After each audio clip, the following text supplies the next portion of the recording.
In this time in history, it is absolutely critical that we have a two-way conversation, that the workforce has continual opportunities to give feedback and to share what they need, what would help. I encourage you to identify where in your work could you take back some control.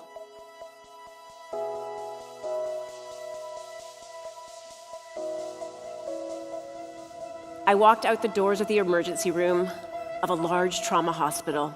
I had just worked a 36-hour shift in the cardiac care unit of that ER, admitting critically ill patient one after the other after the other. I had no idea how I was going to make it through the rest of the week, much less the years that remained in my emergency medicine training program, not to mention decades as an emergency physician. I'd been diagnosed with depression at that point, and it wasn't until years later that I came to appreciate that actually my primary diagnosis probably was severe burnout. I started to contemplate quitting the ER, and then I started to think about quitting medicine entirely. And then my thoughts got even darker.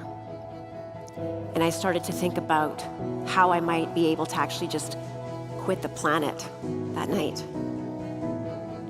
And at the very moment that I started to have those thoughts, the phone rang. In the past, you might have felt really good about your ability to do your job. You may have felt before that you were a really good fit. But lately, you started to question it.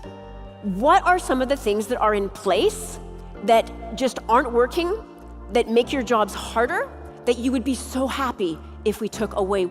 There's a pre-pandemic study from EY that showed that just the very simple act of checking in on someone, if you're that person who gets checked in on, not only does that make you feel significantly more connected to your organization, but it also significantly enhances your sense of belonging. And for humans, our sense of belonging is so profoundly important for our overall resilience. I've been executive coaching for quite a while now, and a lot of people come to me because of my story, because they want help quitting their jobs or transitioning to a new career entirely. Most people that come to me are actually just severely burned out. And when we work on initiating changes in their workplace and changing how they relate to their work, their boundaries, how they think about work, and how they take care of themselves, I'm still amazed every time. The majority of the people that I work with end up not quitting their jobs. It was the burnout that was making them feel that way. We need to think about it at three different levels: the larger organizational level, a team level, and then we look at the individual level. Now, it's important to point out that burnout is not a disease. It is also not a formally diagnosable mental illness or mental health disorder. Rather, it is a clinical syndrome. For burnout to be present, there has to be chronic work-related stress. But to really move the needle on this and to create a big change in terms of the numbers of burnout we're seeing, we have to look at it primarily actually at the organizational and team levels.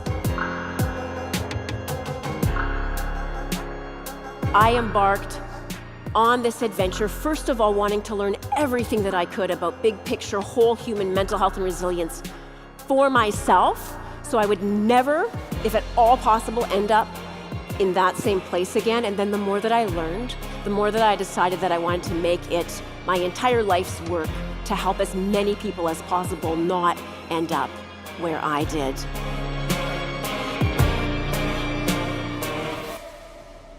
We absolutely must together commit to removing the stigma and shifting the culture around mental health, to make it okay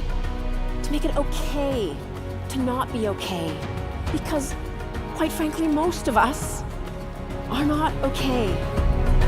Everyone in this room has a role to play as we move forward. We are all in this together, and we will do this together. Thank you so much.